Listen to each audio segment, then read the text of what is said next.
Alright, welcome back to another episode of Smash Engineering. I have a 2015 Kia Soul, and I'm going to show you how to do the rear brake pads and rotors. I'm just going to do one side because if you've done one side, you've done them both.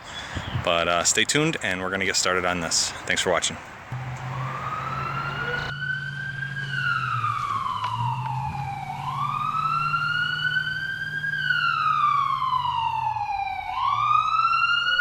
Smash Engineering.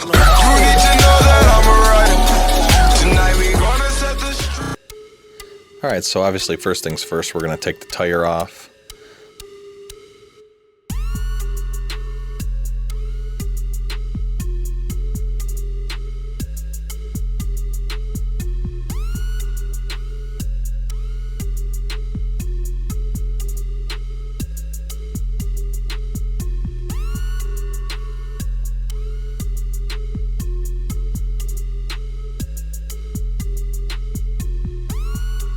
Now in this particular car, there are two screws that hold the rotor to the hub.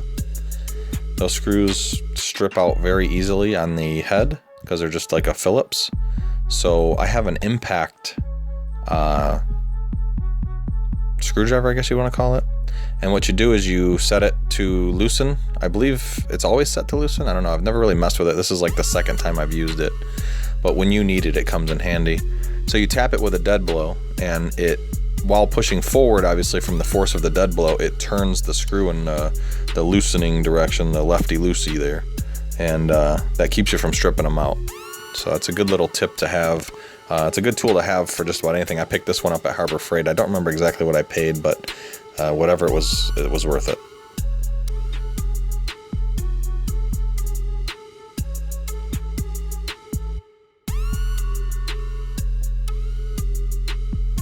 Okay, so here I'm removing the caliper bolts, and that will release the caliper from the assembly. And here is the, right behind it, the caliper mounting bracket bolts, and those had to come out too. They're both 14mm on this specific year.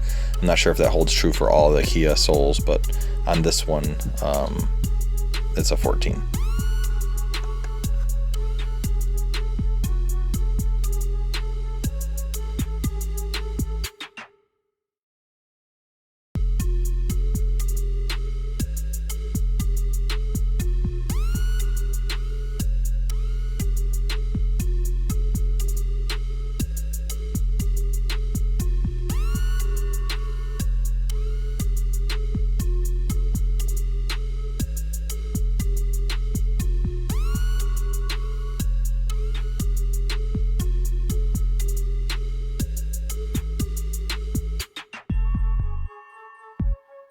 Okay, once you got the bracket off, make sure that the caliper slide pins are working good. That's what allows the caliper to kind of center over the rotor, and make sure that you're not just braking on one side of your caliper or the other.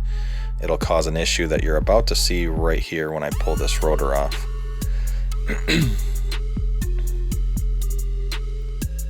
Now if this rotor is anything like the backside, yeah, you can see there's all kinds of pitting and rust, and it's clearly been overheated and just not a good situation. So that rotor there is junk.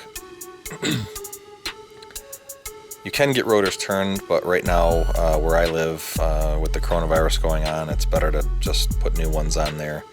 And these ones are actually warped, and that's what you got to be careful of. When they get real hot in these solid rotors, they notice they don't have the air veins in between, they won't cool properly. So what you'll get is warping, and that causes quite a bit of issues when you're trying to stop. It causes a pulsating pedal as well as some residual noise once you let off the brake pedal. So here I'm checking the wheel bearing on this side. In a different video that I have coming, I changed the wheel bearing on the opposite side of the vehicle, and that is what prompted this whole video that you're watching here. What you want to do is clean off your new rotors. They usually, almost always, I've never seen one not, come with some type of grease or oil or wax coating on them.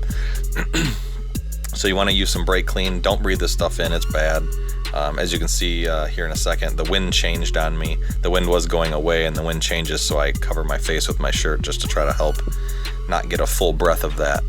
And there I'm trying to wave it away. So, but yeah, So clean both sides of that. Just the contact surfaces, just where the brake pads touch, is the only real concern. The rest of it, you know, hell, leave it on there. It'll be an anti-rust coating for all we care.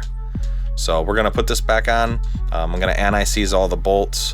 That way next time I or someone else works on it, they can get things off, and we'll go on from there.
Now, if you know anything about rear brakes, rear caliper brakes or disc brakes, they have a piston that you cannot just simply push in. You have to use, there's a special tool they make, and I couldn't find mine in this situation, so I figured I'd show you the trick with needle nose. If you take needle nose and kind of squeeze it on that spot and then twist them like a screwdriver, and you go to the right to draw them in. I don't know if that holds true for every single rear brake, disc brake, but on this one and every one I've ever done, you turn to the right or clockwise to push them back. And you have to do that in order to get them over a new pad, which that tells you how worn your pads were, your old pads. If you have to screw that in, then your old pads were pretty worn there. So on this one I had to screw it in quite a bit. And then make sure you coat the slide areas of your brake pads with some type of dedicated brake lubricant, grease, whatever you want to call it. Do not get it on the friction points, and do not get it on, which is the face of the pad, the gritty part of the pad, and do not get it on the rotor itself, and you should be good to go.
Alright, and then once you get all these hand tight, all the lug nuts, make sure you torque them.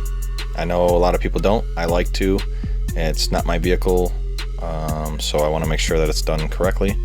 I let the vehicle down just a smidge so that the tire doesn't spin, but there's really no weight on those bolts. It's just enough to keep it from spinning. So if you like what you're seeing, please leave me a subscribe, leave me a comment. Don't leave me a subscribe. Share this video with somebody.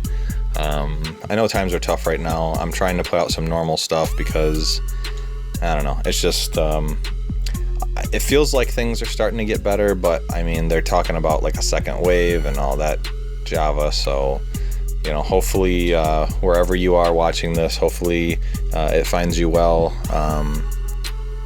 all the sick people, all the medical staff, all the medical personnel are all in my thoughts, and we wish you well, and we're sending positive vibes towards you. So just give me a comment if you like what you're seeing. Like I said, subscribe, and I'll have the video of the rear axle, or I'm sorry, the rear wheel bearing change out in a few days as soon as I can get it edited. But thanks for watching, and have a great day.